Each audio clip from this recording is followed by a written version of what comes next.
to the Sad Dads Club podcast. Here's everybody's favorite sad dads, Jim and Foo.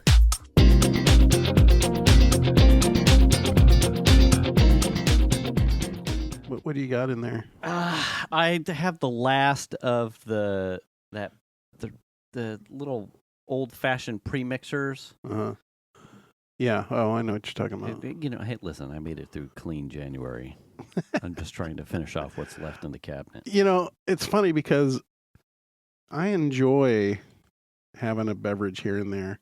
And for a while, there was like a month or so where like almost every night I would do like maybe 2 shots of something and just sit there like a whiskey or something and just sip on it. Yeah. But I haven't. Oh, you know what it was? I got sick for like 2 months. So that was probably it.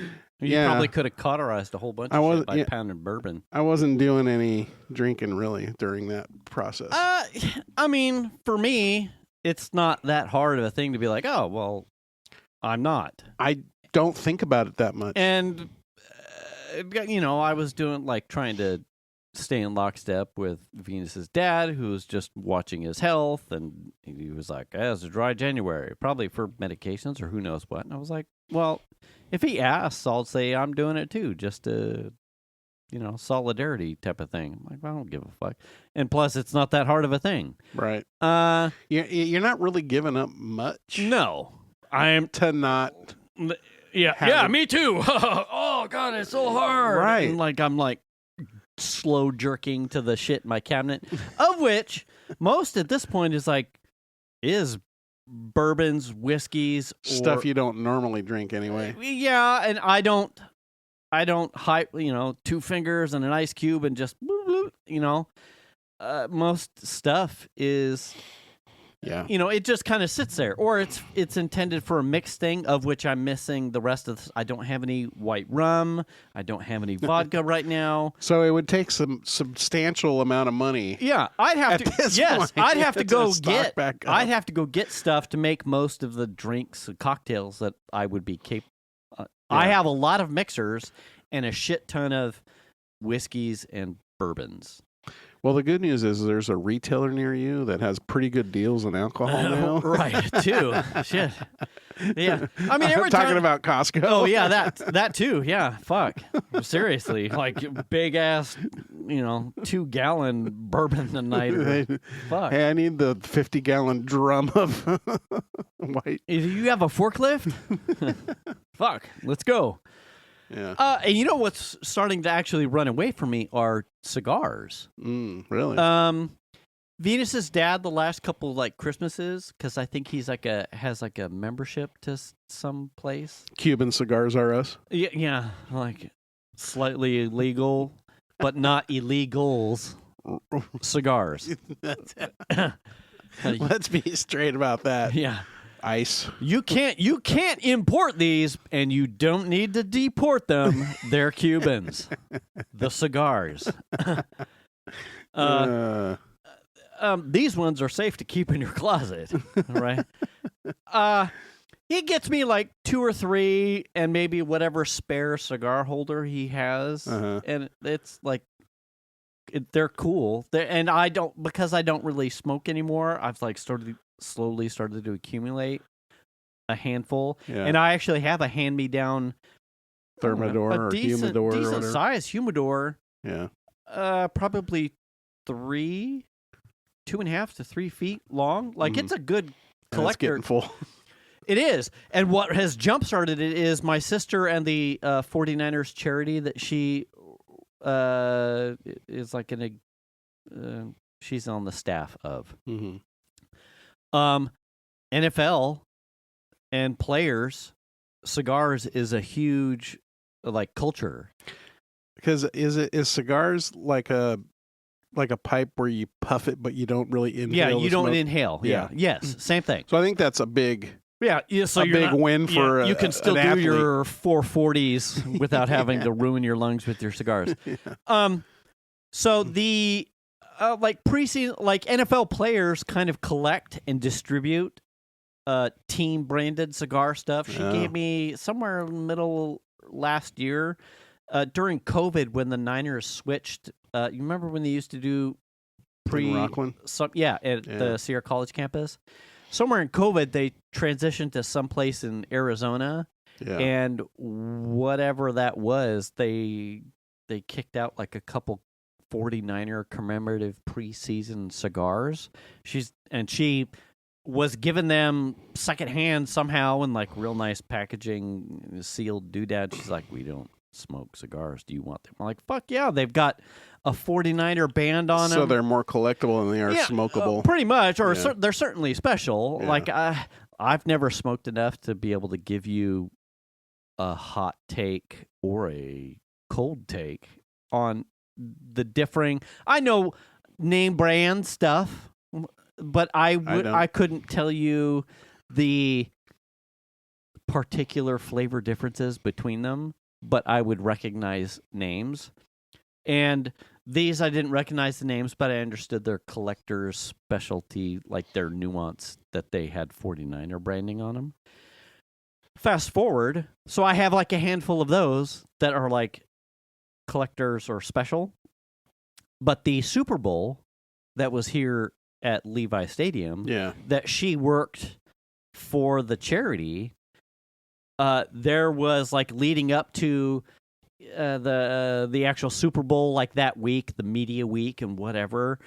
There were like little, like almost like farmers market shit, but for like swag and stuff, like parties and luncheons and And she, as per the charity, she was attended some of these things, and there was this little,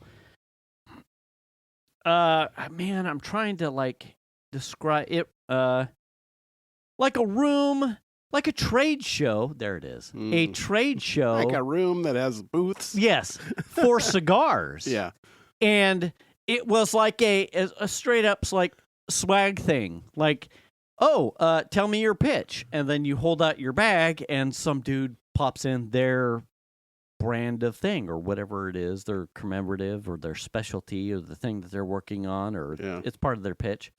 So she went to this thing just to get a bag of cigars. Bag of swag. She's like, she sent a thing to my brother and I. She was like, "Hey, will you guys smoke these?" And of course, because I took the other two 49er ones, I'm like, "Yeah, I don't actively smoke them, but if you're going to get a handful of stuff, I'll take them. I'll take them."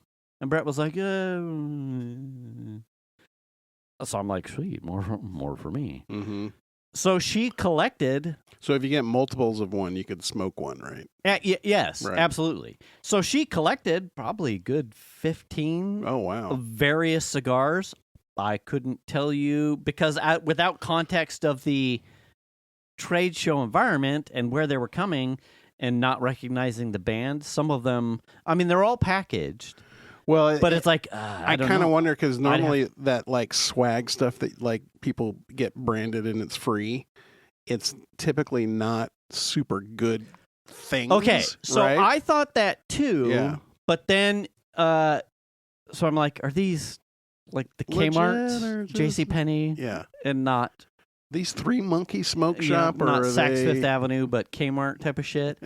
She's like, these are the setting was that a lot of the charities from other NFL organizations, as well as some of the cigar vendors that sell and distribute to the NFL teams, these aren't, and plus Super Bowl. So it's not like they just like contacted XYZ company. The event itself and who they're distributing to is a gate, and already a supplier. Yes, it's like a gate. These aren't guys that are handing out cheap shit. These are the cigars that the owners and the players will smoke because they understand there's a premium there. It's not like they're just like, here's a bottle opener that has our logo on it. Right. That came from China. Yeah, it's a cranked out in Taiwan type of thing. Right. So, but I don't know. I'm taking her word that the experience is helping gate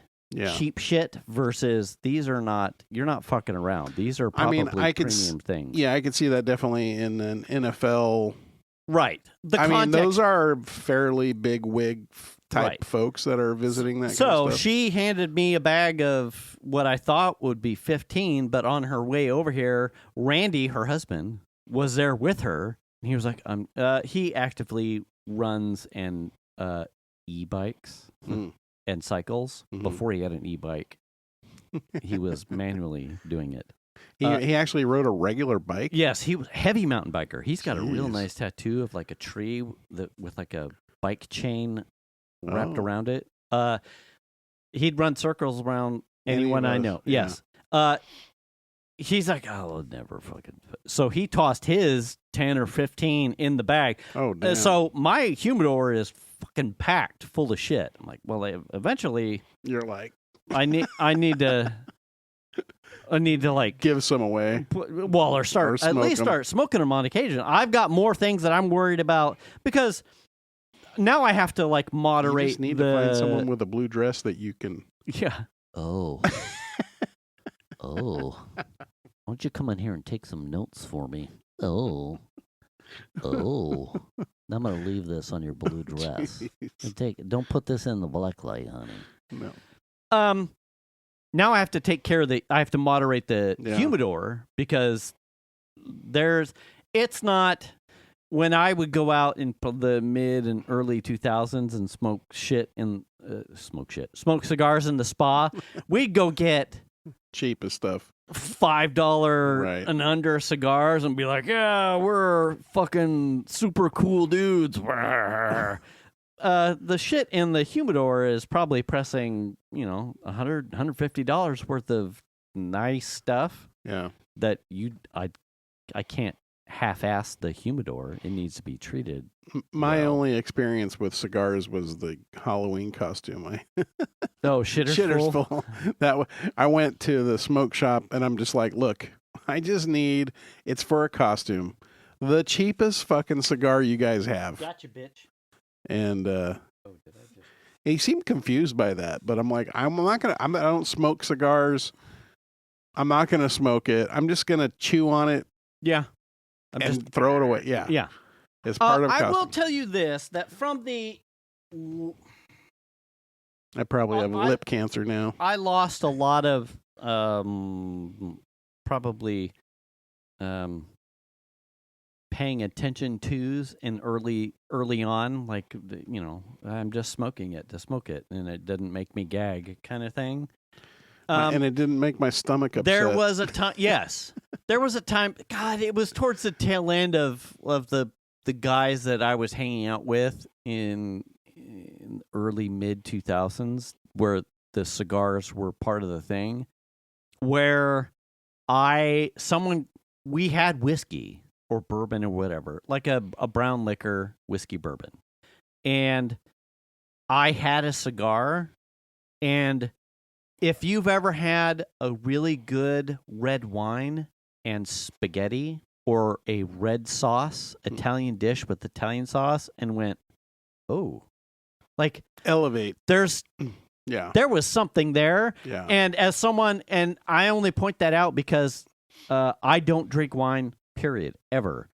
There was somewhere when the kids were really small, and it may have been between Piper was still small, and Xander may not have been, where I think we made spaghetti, and I had a bottle of red wine, and I'm like, I have to see, like, how you watch a romance movie, or you watch cooking shows, and an Italian anything, and the dish is a red wine and the Italian dish, or red wine and steak, or something. Or Dago wine, as my grandfather called it. What's the fucking deal here? And there was a moment where I had, and then chased it or followed it with a nice glass of red wine, and I went, oh, okay. There's something.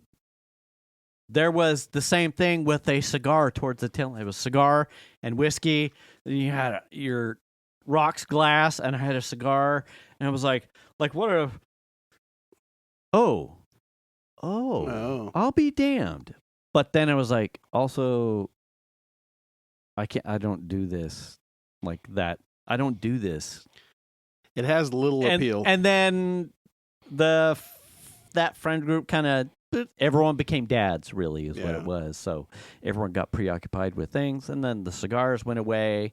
And certainly the drinking went away. Yeah. And then it was just kind of like, So that's a long way to say I don't really drink. But I have lots of liquor. And I don't really smoke, but I have lots of cigars. We got a ton of liquor at the house right now. Like, the cabinet is so full that the stuff that we have won't fit in it. Yeah. And so it has spilled out onto the top of the fridge kind of thing. Oh, shit. Yeah. Yeah. Because it ends up happening is we'll like get excited about something and then we need some specialty flavored doodad. And then you go buy that and you don't use the whole bottle. Hello? Oh. Wow. What's going on? Was that me? Was that you? Check 1, 2. Hello? It's. Oh, okay. So that just sounds headphones. better. Yeah. So, you know. Neither of us were touching it. He was but so we, it's one of those things where you collect it and you make some drink for a little bit and then you're like, okay, and then it goes. Has to go in the cabinet, but it doesn't fit in the cabinet, and then you go buy another thing for some other drink. Yeah. So we have that situation. That reminds me of the drink thing that we did for Piper's 21st birthday. Yeah, you're like, I got all this. There was some of that, and then it was like, I'll make this drinks, and then you go to Bevmo or Total Wine or wherever it has, and then I'm walking out of there, I'm like, well, shit, I didn't really even need to get a present, because this, you're pressing in booze that you need to make.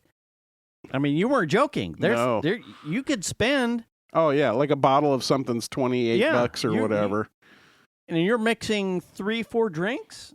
Yeah. So I was glad to, almost distribute all of that booze in the night or 2 nights, around it, because then I didn't have to worry about. Oh well, now I've got all this extra. I think the only thing we ended up going back to get more stuff for was the Pink Starburst cocktail. Yeah. But pretty much polished off in making mixed drinks like that evening. I mean, the kids. I always kind of wonder if Will was like, damn it, why did I become mixologist for these parties? For sure. Because he's spending a shitload of money on alcohol. He shows up with probably $300 worth of fucking booze. Yeah. And I'm like, here's a $15 tray of. I brought $10 in dip at best. I mean, and I'm not leaving the Pyrex, so it's probably closer to $250. No, it's not that cheap. Because I've already paid for it. No, I mean just. But he's like, of everyone contributing shit. There's probably $100 in drinks. Easily. You're like, well, there's the big giant tub that he's mixing up for hurricanes or something. Yeah. I mean, there's a lot going on in there. Oh yeah. In the just put your glass under it and fill it kind of deal. Like $15 in limes alone. Oh yeah, that's no joke. I always wondered about that. But Wednesdays is cheat day for me. So if I do drink, it's usually on Wednesdays. Oh. And the last couple weeks, we had ciders. Mm-hmm. It was like a mango cider house mango cider. Oh, those are good. I think it was a 6-pack. The night we bought them, it was somewhere in February because we made it through January. I cracked one open and Venus was like, no. She didn't like it? No. And I was like, mango. She was like, ooh, I'll try that. She tried it and went, no. Yeah. So I'm like, well, fuck, now I've got 5 more cans that I get to drink. Yeah, well, I bought a 6-pack. Actually, I did drink at Millie's the last time we were there. We walked to dinner from her place, and on the way back was passing a beverage store. Yeah, as one does. And so we went in there and just bought some like pre-mixed things. And the girls had picked a bunch of single stuff out, but I couldn't really find anything in the singles things that I wanted. But they had Smirnoff screwdrivers Okay. in a 6-pack. And I'm like, yes, There you go. that. Yeah. And so I bought that, and I think I drank 2 of them. Mm-hmm. And so they're just in the bottom of Millie's fridge now. No. So Just sitting, waiting for Dad to come back. yeah, I mean, if she wants to drink them, that's fine. I don't care. But like, she probably won't. Were they good? Yeah, very, very citrusy. Did you feeling them? Or not? No, I drank one real fast, and I was like, is there even alcohol in here? Oh, yeah. Kind of thing. Yeah. I never felt anything on those. But there's times where I've just had a beer and been like, ooh, I feel that. Oh, shit. I don't drink enough. 6.9%, baby. No. I don't drink enough to get used to it, you know? But nowadays, it feels like we all should be drinking based on what's going on. It's drinking time. Jesus Christ. Fuck. I heard someone say, this guy was being interviewed on one of the news channels, and he was saying the number of countries that Trump has touched since he came into office, it is equivalent to hitting a country one every 6 weeks, or for whatever shit that he's been doing. Yeah. Venezuela, now Iran, all the other. Well, I saw Greenland, yesterday we're now doing Canada. military actions in Ecuador. Yeah. And I went, Yeah. What? what? Oh, Yeah. And then they want to go after Nigeria or some shit. we're already there too. Yeah. We were there before. Then I'm they're like, fucking with Spain because Spain didn't want to have any part of it. It's like, come on, man. We're just pissing everybody off. yeah. We already were the scourge of the international. I'm trying to think of community. what were we doing Friday? I think Venus and I were at Ceramics on Friday.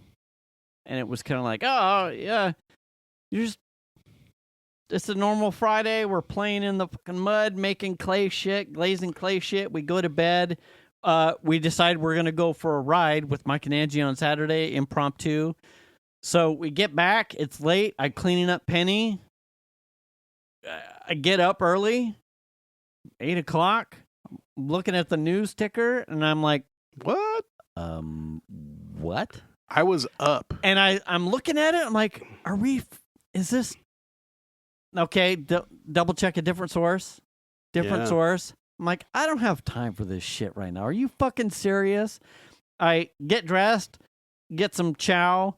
Venus and I get on the bike, and we're heading out the way. And Venus says something somewhere in between. She's like, "Are we at war with Iran?" And I went, "I saw it. I didn't poke enough. I have no fucking clue. Maybe, probably, I don't know." Was that Saturday night or Friday night? It was announced. He did his pre-tape thing apparently early Saturday morning. So when I woke up and saw it, So it was Friday night. Yeah, it had to have been Friday night. So Friday night, Shan had fallen asleep on the couch, and I was watching some show. And while I'm watching the show, I'm like flipping through threads, and I go, and it was like close to midnight, just before midnight, and I'm all, what the fuck? Yeah.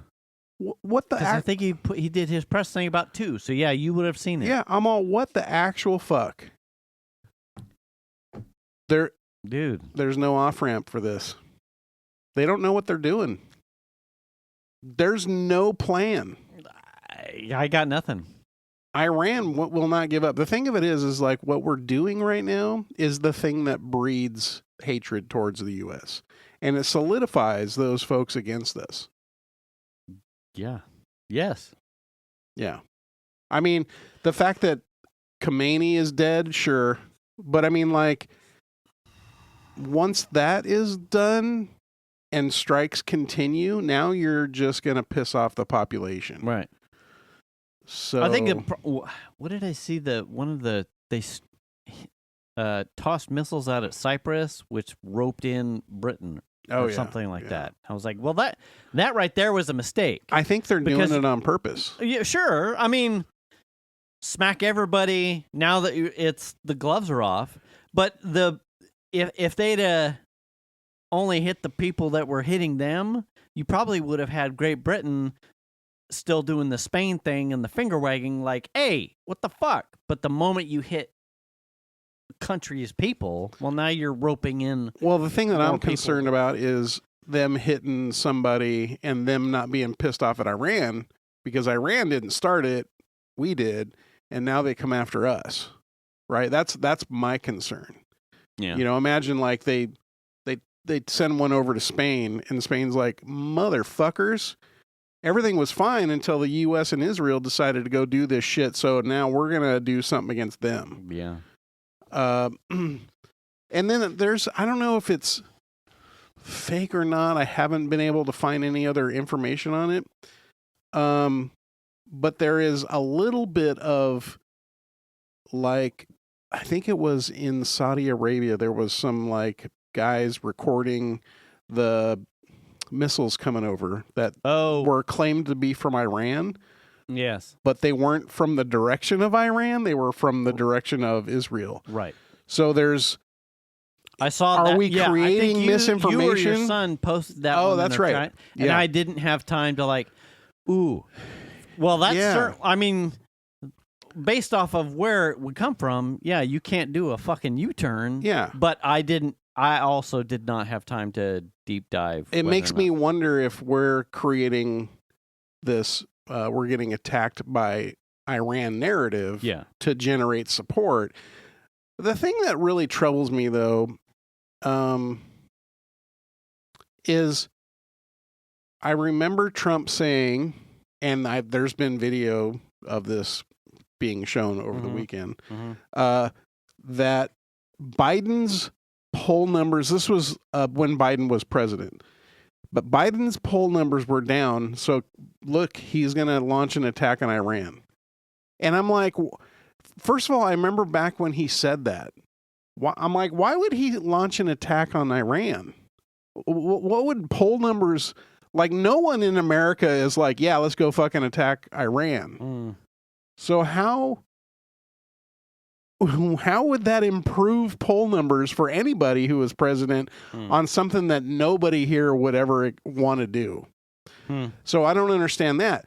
But what is happening right now is, look at that. Trump's poll numbers are in the shit box, and he's done exactly what he said Biden would do. That's what makes, well, you know, this is no surprise to you and I.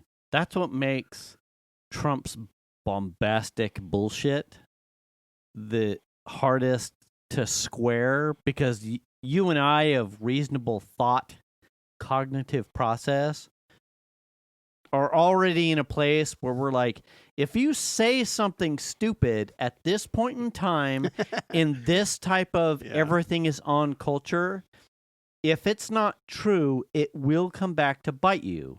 And boomers of his caliber that think you can say something and it's not going to make itself out to everyone at this point, and somehow you're speaking to a very isolated faction of people that when cross-checked won't know that you said that at that time or somewhere in the past, and won't be able to look it back up, because pulling stuff up at the public library in the microfiche is hard. So did you really say it? But in this moment in time, when you say something like poll numbers, watch him. He's gonna. It's immediately like pull-upable. Yeah. Hashtag Google exists. Like, you can't hide from this shit anymore. Right. The stuff that you say, Tom McClintock in El Dorado County at Tuolumne County City Hall, about how you're going to protect whatever, but that you come up here to to Camino and you say the other thing about how important they are. People are recording your shit. Yeah. Like, it's easier than ever to fact check things. You can't do this. So Trump is still in that. Wow, we went politics hard. Trump yes. is still in that mindset where he can open his mouth and say something that he thinks will enthusiase a base, but yet 10 minutes, 10 days, 10 months down the road, say something else that's contradictory and think no one remembers or no one will look it back up. Right. And it's lunacy It to is. me that, like, why, how is this still, I am the peace and America first. I thought, what did you say earlier? The every 6 weeks. I think the number I saw was he has launched, his administration has either fired on or launched a missile on 23 different countries at this point. Yeah. Like it's. Yeah. Well, and the other what are we doing? The other thing that's problematic is everybody who's in this top leadership roles of this quote unquote administration, the regime, can't come up with the same. They have been very good with creating a narrative that the MAGA folks parrot, right? So they, for years now, they have been very good at just parroting what the MAGA talking point is. Sure. But in this moment, none of the top folks, Marco Rubio, Trump, Hegseth, and even who's the fucking KK Caroline. Oh, Levitt? Yeah. None of them have said the same shit on what the reasoning behind why we're even doing what we're doing. Someone put together the it's not war, it's war meme thing. Yeah. Like all of various MAGA talking heads or administration heads saying, we're not at war, it's a battle, and then you cut back and it's Hegseth, we are at war. Right. It's this war is, we will end the war. And you're like, pick one. Yeah. You guys. It's a special military operation. It's not war, it's special. Guess who else said there was a special military operation? Putin. Oh, when he invaded Ukraine. Yeah. Right? Sure, yeah. Where did they get that idea they would use that term? I was in a my brother and I were very same vein thing. And we were talking at lunch because it was his 44th birthday on Friday. We were talking at lunch and he's like, I don't think enough people understand that the military complex, as what our parents know of it and what our generation has already come to grips with, no longer exists in that form factor. And that is, I need people in tanks, people with guns on the ground, people in planes, flying over or inside enemy territory. If the war in Ukraine has shown anybody anything, it's that I can pilot a $100 drone with a grenade strapped to it and fly that fucking thing from halfway around the world and drop it on a school, on your state capital, and I can do it from not the country away. This whole logistical thing about I need an ICBM to be able to make its distance from Iran to a United States of America based territory or an Israeli North Korea, for instance, also doing the same thing. Yeah. That's done. Yeah. All I need is a foreign I won't say a nationality because I don't need to. I need a foreign combatant dissident based in the United States with off-the-shelf commercial equipment and a drone to create something, to create terror. I don't need Iran or North Korea does not need to send a missile that will take 2 hours to get here to reach San Francisco. I can go and spend $200 or less from someone that can't stand this country or is a religious or country zealot against the United States and create terror from an apartment, from a park. I want to say that it's interesting that you're talking about the drone situation. There was a talking point which I hadn't considered, which was that Iran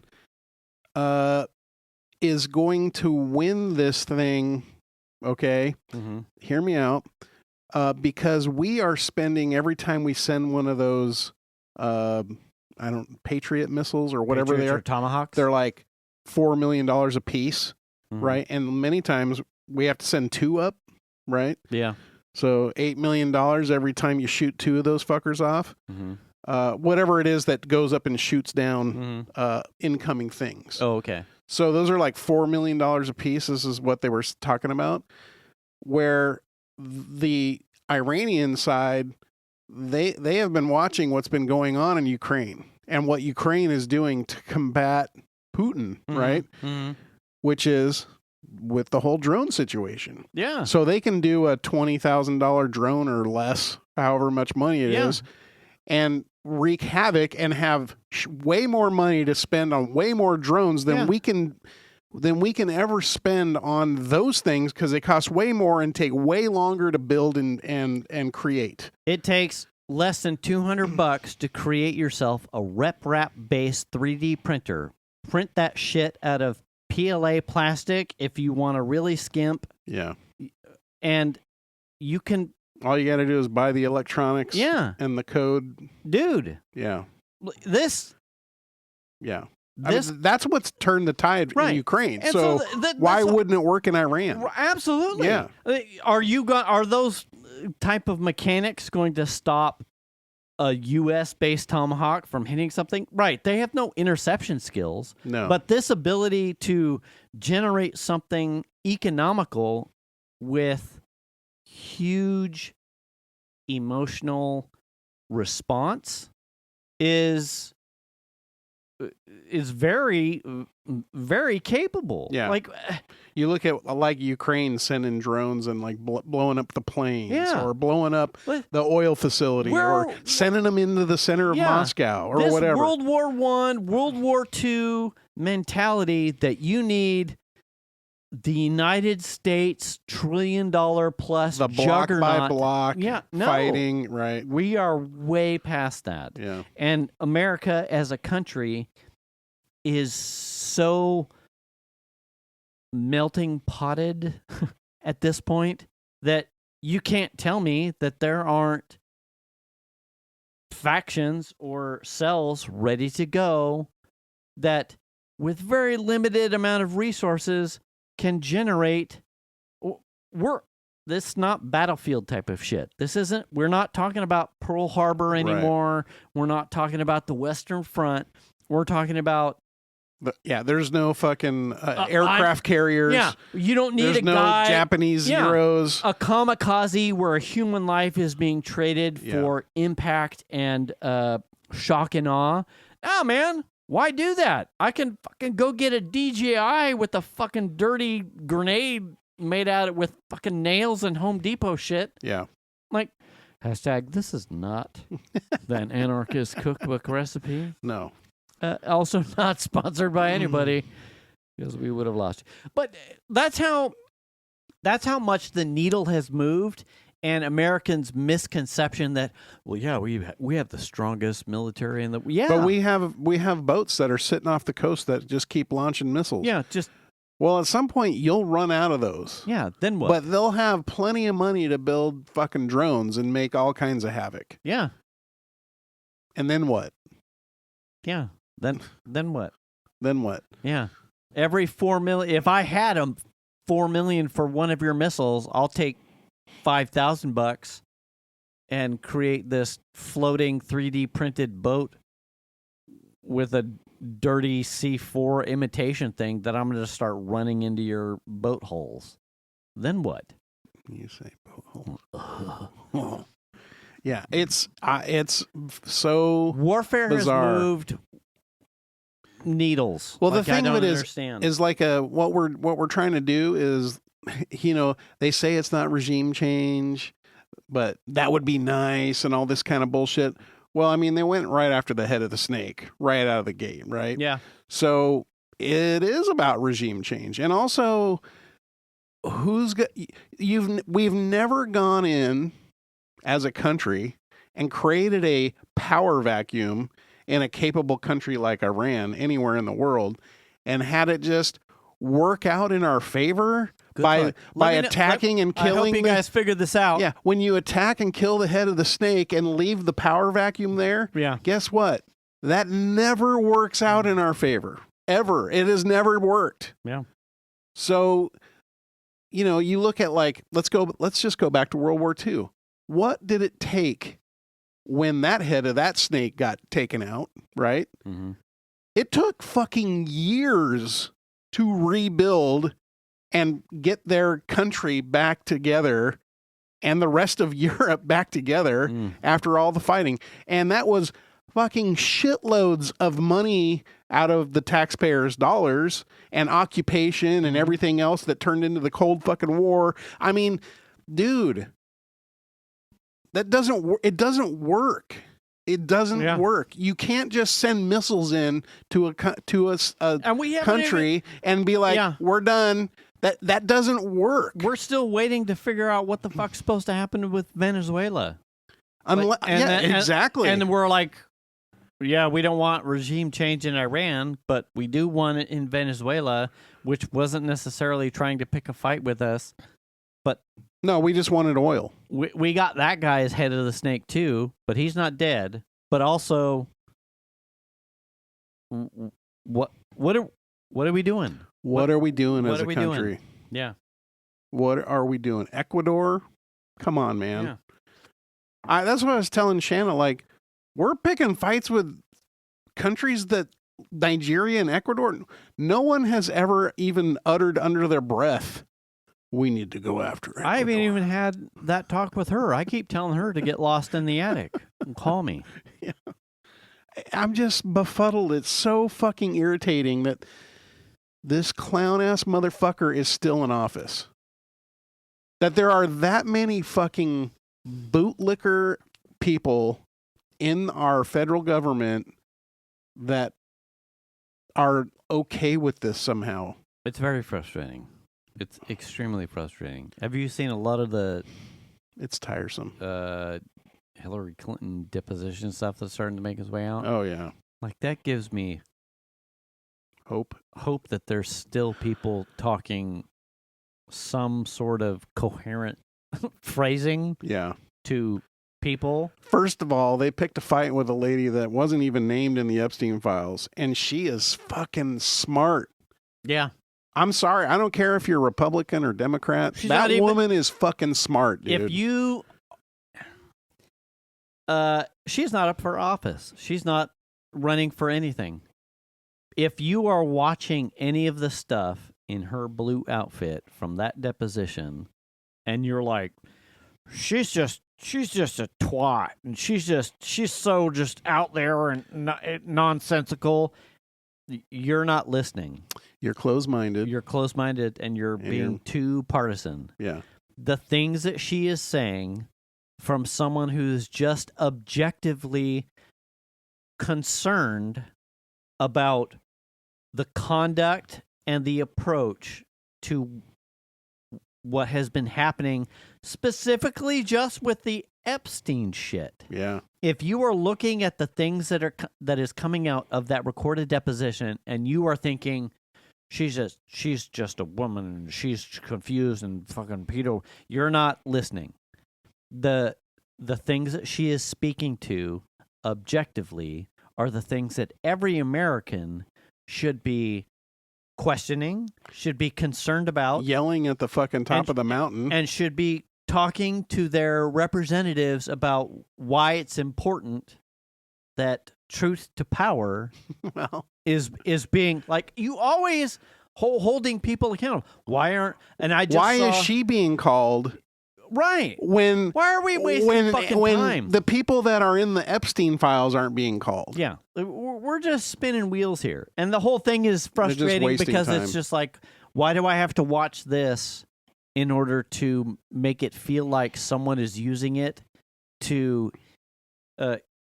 make it seem like it's a smart idea? Like, you guys, as elected officials, are supposed to represent the people and the people's will, and be with your oath to the Constitution, right, and be constantly checking the power, poking the bear, because that's what you're there for. You're a representative of the people. What is being done with my money? What are the people in power doing with the power that I am giving them to represent me? And if you are not constantly asking questions, if you are complacent, you are part of the problem. Yeah. And if you don't, especially if you're not representing the interests of the people that elected you. And if your representative is not beholden to that mentality, call them and tell them that you're not happy, because that's what they're fucking there for. That hasn't worked. It hasn't worked. Yeah. Hashtag Kevin Kiley. He'll be at it hasn't worked. Yeah. Come on. But we went to downtown Roseville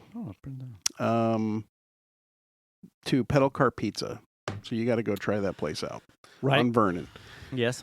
We were sitting in there having dinner. We were there with Chandler and Nicole, and there was a show happening at Goldfield next door. Okay. Basically.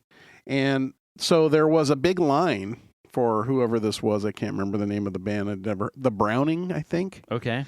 I think they're sort of scream metal or screamo or something. I don't know. I have no idea. Okay. But that's my understanding of them. I'm not a fan of screamo or whatever. But anyway, so there's a big line of folks like out in front of Pedal Car, like going down Vernon, waiting to get into the show. Okay. And these are people that are probably not Trump supporters. I'm just going to say that. Okay. In fact, there was a guy that said he had a shirt on that said "fuck ICE." Oh. So, yes. So we're sort of watching the line because they're sort of mitigating, because it goes right in front of the door of Pedal Car. Mm-hmm. They're like kind of put a break in there so people can get in and out. Yeah. And all of a sudden, the fucking truck of the Trump train truck guys show up on Vernon. Uh-huh. Right? Yes. And I can only imagine the fingers and the yelling because we were inside, but I could only imagine the back and forth between them as they ran up and down Vernon a couple times. I mean, can you imagine doing that for Biden? I really enjoy, or even Obama.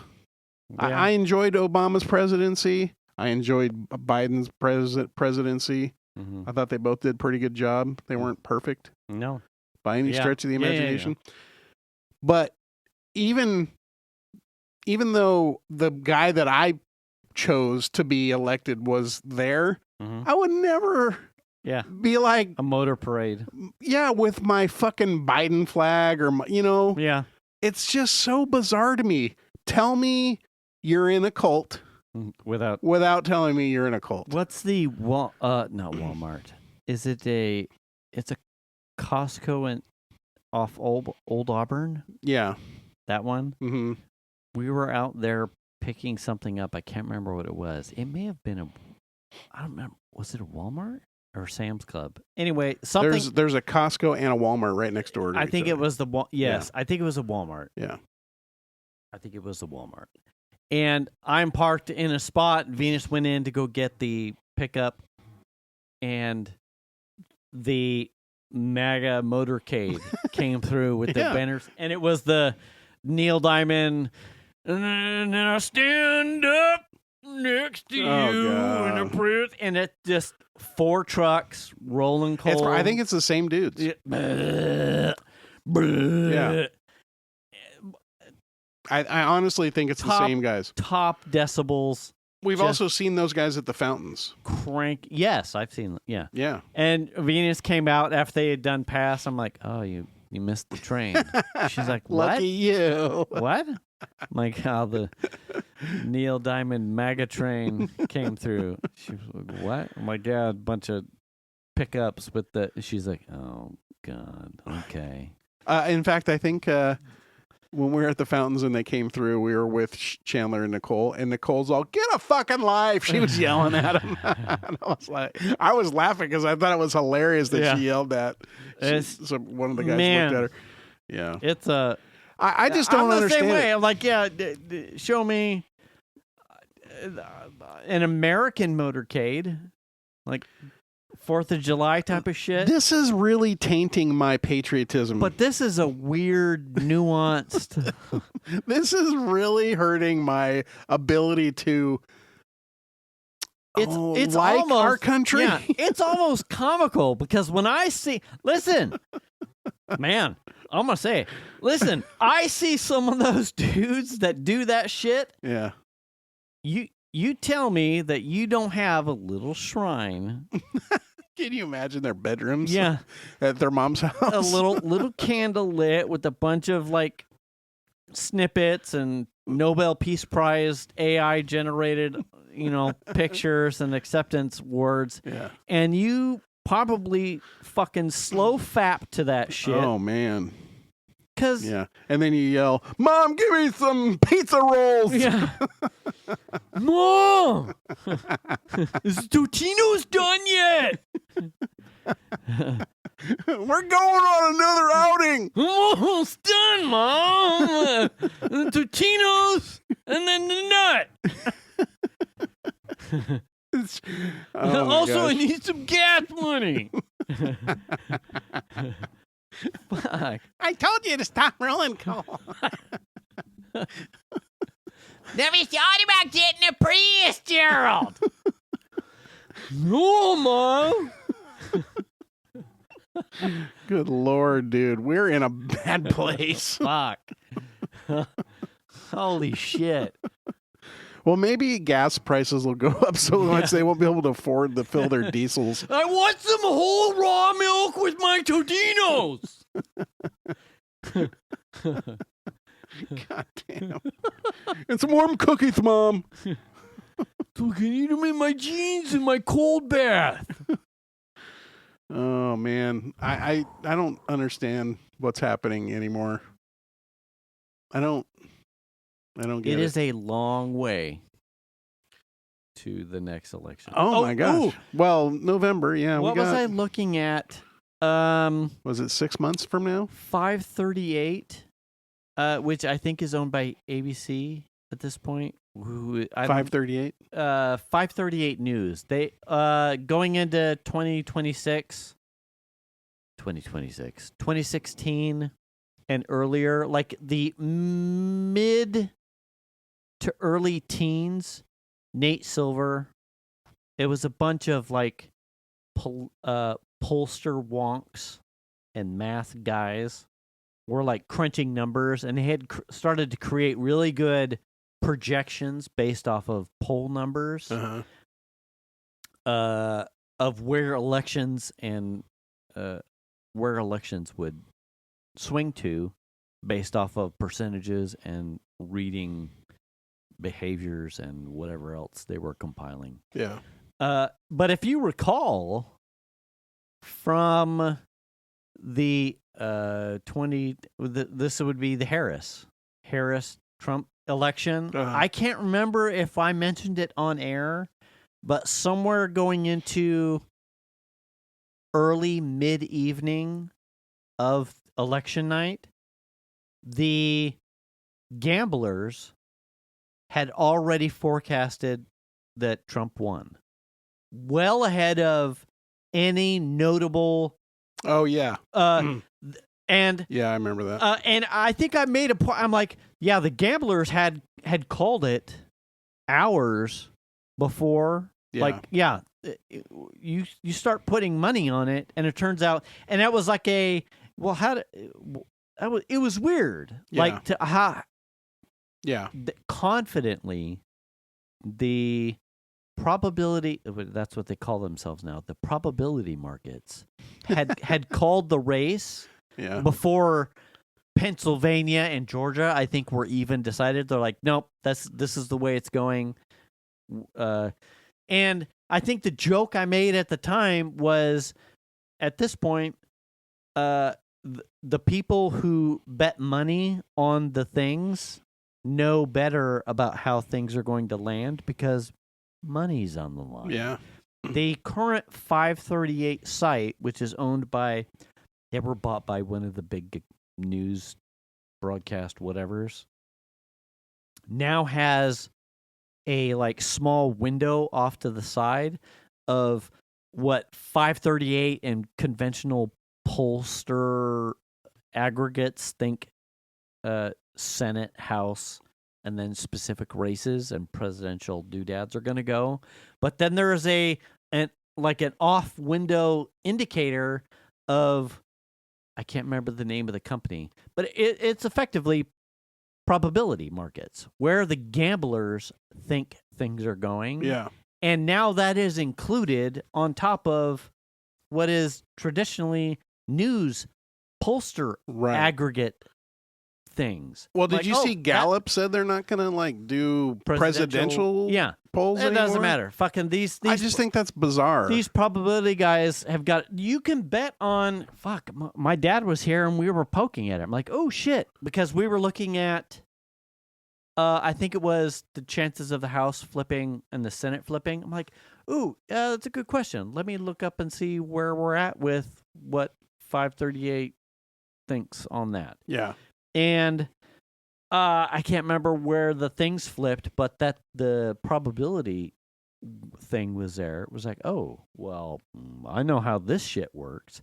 But if you click on it, it shuffles you off to like a third-party site where you can bet on whether or not the full redacted Epstein files will be released, whether or not Trump was going to fire missiles on something, whether or not Pete Hegseth would say something. And it was before the State of the Union address, so there were bets on whether or not he was going to talk for 90 minutes, more than 90 minutes, how many times he was going to mention something specifically. You could bet on, and it wasn't, we're not talking thousands of dollars. Some of these decisions had millions of dollars on wager for just on crazy shit. The Iran thing, someone made like $500,000 on whether or not we were going to hit Iran that day. Not shocking. Yeah. Like there are markets for whether or not Trump will be. Oh, let's see. Yes, there were various impeachment ones. Like, will Trump finish his term? Will Trump be impeached before the end of his term? Will Trump leave office alive before the end? Like, all kinds of shit. How many press secretaries will we end up with before the end of Trump's term? 1, 2, 4 type of shit. Oh, wow. Like, you can, like, how long will Carolyn Leavitt stand? How long before Kristi Noem will step down as DHS secretary? How long will Kash Patel stay in the FBI director position? 6 months, 3 months. Like crazy shit. And millions of dollars on the line for these wagers. Like people it's not chump change. I'm interested because I hadn't heard of 538. Okay. Now I'm like, are you there? Do you see the little window up to the right? I can't remember. Well, I'm on, it's data.538.com. Maybe. Yeah. And it has it's like a list of their data sets. Okay. So the top is like polls. It's got congressional generic ballots, NBA forecasts, House. It's like on everything. Pollster ratings. Yeah. NFL stuff, predictions, World Cup. Chance. I didn't. 538. Let's see. 530. Oh shit! I hope I don't crash this. 538. Oh damn. 538. It takes you to GitHub stuff. So there's polls. It's being managed on GitHub. House. House represent. Oh, okay. ABC. Yes. If you go to 538.com. Oh, wow. That's not what I was thinking. 538.com I saw was like a No. archived thing. Yep. Our data. But what's weird is if it takes me to, say, projects.538.com, I just end up at a NBC or ABC News. Politics? ABC News website. Man. Okay. Well, I don't know where I went. I'll have to look it up on the other computer. Hey, no, it's fine because I'm learning about other stuff that I hadn't seen before. Yes. That's what. Generally, their stuff was 270 when? State by state, 538. It's fascinating. Anyway. So it says like we're sharing the data and code behind some of our articles and graphics. We hope you use it to check our work and create stories and visualizations of your own. So I have no idea, man. How did I get there? God damn it. But it's like every time I click on one of their links on whatever this data site is, it just takes me to ABC News. Yeah, that sounds about right. Anyway, that was a long way to get to. Now some sites are at least in some form or fashion, including the, what is he? Starts with a P. Probability. Oh, yeah. Probability market. Yeah. AKA gambling. That's really wild. Isn't it? Yeah. Like, well, if I really want to, yeah, I'm not a gambler, but if I really want to know where people actually think elections may swing, and the news outlets are waffling or not being definitive, you check probability markets, because chances are the guys spending money making wagers are not putting their money to lose it. They're putting their money because there's confidence there. Yeah. Yeah. Man, we're in a weird time. Super weird. Chandler sent me a message when this whole Iran thing kind of hit, and he says, he was saying, remember how you talked about when you were in high school, and there was this burdening threat that seemed to just bear over you no matter where you are. Yeah. Which was the threat of nuclear war. Yeah. Yeah. And I remember, and I told him this story, and this is probably what he remembers, was just driving to work. Like I was working at Spaghetti Factory. So I'm driving from my parents' house to Spaghetti Factory for my shift for the night. And in my mind, while I'm driving, I'm thinking about, what if like atomic bombs start crashing on us while I'm at work? What happens? You know, would I survive? What would happen? Would I see my family again? You know, there all this stuff like is just, you fearmonger in your own mind. Oh yeah. Yeah. And he's all, now I understand how you felt. And I said, well, I mean, sort of. It's a little bit different because Iran doesn't really have anything that can like breach the continental U.S. Yeah. Whereas the Russians had plenty of nukes, and all they had to do is send them over the pole. Right. And they could take us down pretty quick. So there was a little bit different fear. And yeah. But the thing of it is, like, also knowing that really no one wants to start that shit. Sure. You know. Right. But I thought that was interesting that he equated to what's going on now to that. And I'm like, well, it's kind of different, you know. Yeah. We're saying, well, they probably coulda, you know, but with no definitive. I think to his like wrapping his mind around the concept. Yeah. I think he's probably like draw a line in the sand for me in what it means to not be able to escape a nuclear launch on Sacramento, and whether or not you'll survive versus the anxiety and terror of someone dropping a C4 thing on a high school. Yeah. Or a school shooting. And you're like, fuck. I would think that... Like, I'm just as concerned and apprehensive about the what-ifs and hypotheticals. Mm-hmm. Like, I'm not outrunning a nuclear explosion. But I think lucky for us, we live in an area that's probably not like you would overly exciting for someone to want to come bomb. You know what I'm saying? Like, but also we have Trump trains, and who knows what they're packing underneath those F-250s. Ford is not a sponsor. I mean, most of it is how we're in the shitter economically. Yeah, those are my biggest concerns. How fucked it is that I've lived my whole life trying to work towards like financial goals and this sort of thing, and be 55, almost 55, and be in a situation where it seems like the economy's like running away from me, and I'm like going, what the fuck, man? I have done my job. I have worked my fucking ass off my entire life, and I feel like the economy's running away from me, and I can't keep up with it anymore. Yeah. And yes. And the goals and stuff like that I want to achieve, that I thought I would be able to just be at my age and go buy a car with zero fucks. You know what I'm saying? Something like that. Yeah. And suddenly I'm like, God damn, I can't. What the fuck? You know what I'm saying? Yes.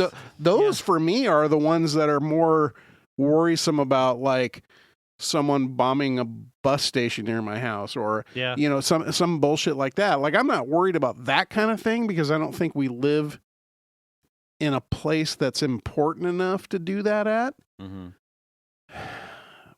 I'm more concerned about the well-being of myself and my family members moving forward financially, and like being able to attain goals like buying a home, or, you know, those sort of things. Affording food.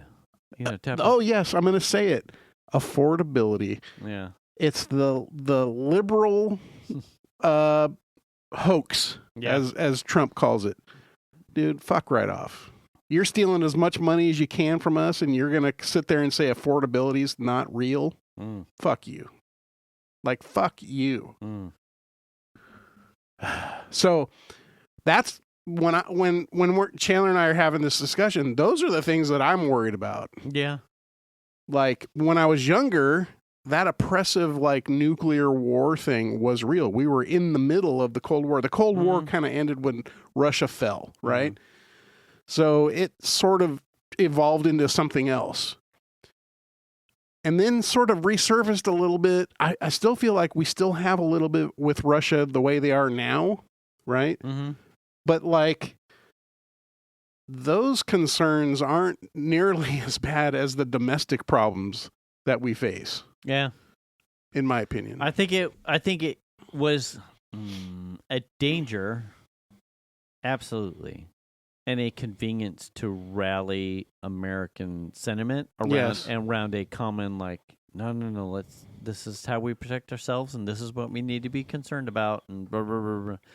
It was the common enemy that we could all be like, fuck Russia. Right. I think the internet moved a whole bunch of, like, okay, but I can, once you start to create these interconnectivities through the internet, like to be able to see in a moment's direction this culture, the concept of a World War III, North Korea, USA, China, like everyone's launching ICBMs type of nuclear holocaust thing becomes, well, less like reasonable. Like, no one's going to win. One's really, why would you? Literally, no one will win. Even if you're like, well, I'm a supreme leader, or I'm the president, or the chancellor, or the emperor, and so I've got a bunker, and I'll outlast this thing. You're never coming out of that thing. Not if it's that bad. If right? Yeah. I press the button, multiple countries press the button. That's you don't really live past that. You're in a prison of your own making. The world is completely changed. Because the world is not habitable. Yeah. Because no one launches Haven't one. you seen WALL-E? Yeah. No one launches one as a fuck you. Right. It becomes an onslaught. It's a tit for tat. Yes. Yeah. Oh, well. Oh, here comes a thing. Here goes. Yeah. Yeah. I know what 5 sites are important to you, and here go all 5. And, but I'm going to launch 10 because you never fucking know. Mm-hmm. And then that country is launching because, oh, you're crossing my airspace. You're crossing my... And, right? And so I think the reasonableness of that type of global catastrophe, I would like to think no one is pressing the button as you and I know it is not really a thing anymore. Right. But the terror from small events that I think your son is now apprehensive about by poking the bear of another country who may have representatives here who they don't have to press a button. Look at 9/11. Right. Yeah. That becomes a huge terror catalyst for sure. Yeah. You become a parent and you hear or get cold calls about guns on campus, but nothing ever happens here in our what we perceive to be as a safe corner of Northern California, and there is still a Oh, absolutely. so Yeah. and I could not even fathom the pain that some of these of actual school shootings have, because we don't have to worry about what's happening elsewhere. Right. Because what happens here is far worse. Right. Right. Like dudes running into high schools and shooting up the your son is coming into his own version of what a terror event means to him, and ours started as an almost continental terror that has now kind of gone by the wayside. And as we progress through the 90s and 2000s and then 2010s, that terror spotlight has become almost more feasible. You're like, oh, it's a boogeyman. Like, no one, like, to come all the way across, and I'm so far inland. But I care, but I. Well, I mean, that was really fed by 9/11, right? Sure. Suddenly, and now you could fly a plane. Oh shit! Fucking anywhere. Yeah. And now the advent of school shootings and people strapping bombs to themselves and going in full tilt with weapons of mass destruction. It's definitely a different. Right. Yeah. It's a different terror. It's a different terror. Yeah. But I would wager the realistic potentiality is almost greater for your son, for the new one, for the new guys, than it is for us. You're like, nuclear war stuff felt real at the time. Absolutely, it was a real oppressive thing. Sure, that fear of the unknown of what are the Russians doing, right?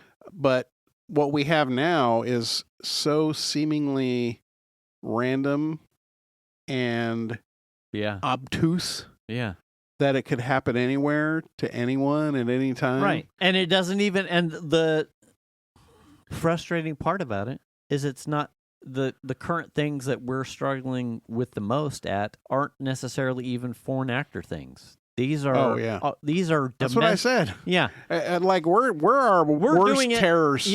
Terrorists here. You know, I wasn't treated fairly, or I was wronged and no one understands me, and maybe I'm just angry, or maybe I have emotional or mental challenges, And this is how I think you solve those things. Yeah. Or maybe you're just a Though douche. that is worse than the oppressive Russian button pressing. I think so, because that Yeah. could be anybody. It could be right? anywhere, You're anywhere. like, oh, at least I'll hear a siren for that. But these domestic ones, Yeah. nope. Guy shuts his door, gets in his car, drives to work, and Yeah. does a thing. And you're like, didn't see that one coming. Yeah. There was no siren. At the movie theater, at the Yeah. fucking elementary school, at the high school. Right.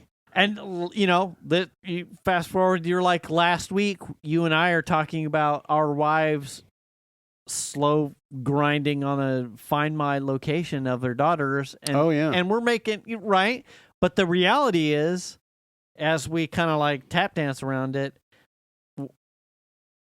we're there. I trust me. We're still there. Yeah, I know. Like, you can't uncare and, okay. Well, the fear of I hope some shit didn't happen. Right. Because knowledge and Yeah. accessibility to it Yeah. and information moves all kinds of stuff. Yeah. It's fucking frightening. Yeah. Sad dad. We're at time, sir. All right. That was a little bit just reflecting slightly. Yeah. I Yeah, we'll mean, go with that. I That's feel like fine. this is cathartic in talking about it. Yeah. I feel like sometimes we have to. Yeah. And even though like 9 people listen to our show, it's 3 on YouTube. all right. So maybe 11. Yeah. I feel like it's good to at least have the thoughts out there, right? Because Yeah. sometimes like holding that shit in and hearing about it all the time, it's hard. I It feel is so easy in Yeah. today's day and age to just fucking be doom scrolling and going, what the fuck? What the fuck? What the fuck? Every it's just way too easy Yeah. now. And I think So we certainly have our opinions. yeah. And we are certainly passionate about our opinions. But I don't feel like we are speaking from perspectives of echo chambers. Yeah. And I think as however this ages and whatever generations listen to this, once we've moved on and gone to the next places, wherever that is, speaking your opinions and where you're coming from can be on one side of the fence, but it is always important to at least have gotten there from an objective stance. And I feel like Critical thinking. right. I feel like we're at least there. Like once you deep dive something and you ingest opinions and information and you're doing your best to cross-check it and stay informed, well, eventually you're going to... No one is always Switzerland, right? Right. Eventually, your morals, your behavior, how you were raised, the people you're surrounded with, and the information you intake will put you on one side of the fence.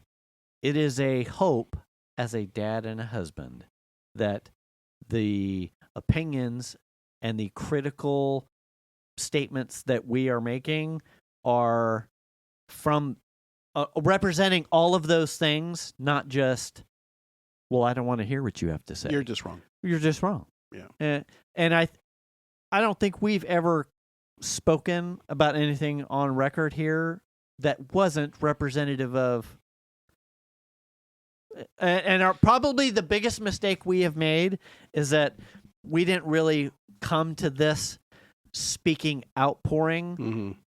until this administration, Yeah.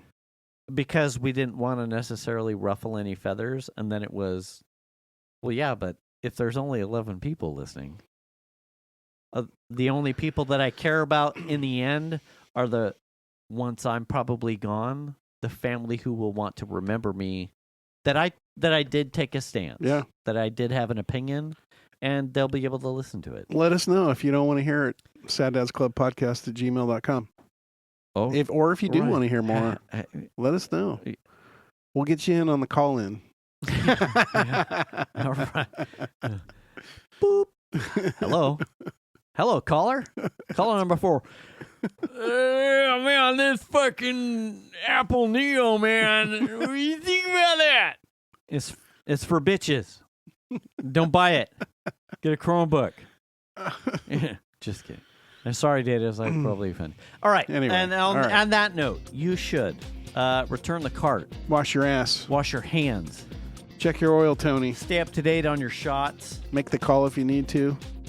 Register to vote and vote, please. Wear a helmet. Pick up a broom. And do the kindness. And we'll catch you next week. Thanks for listening, everybody. Bye.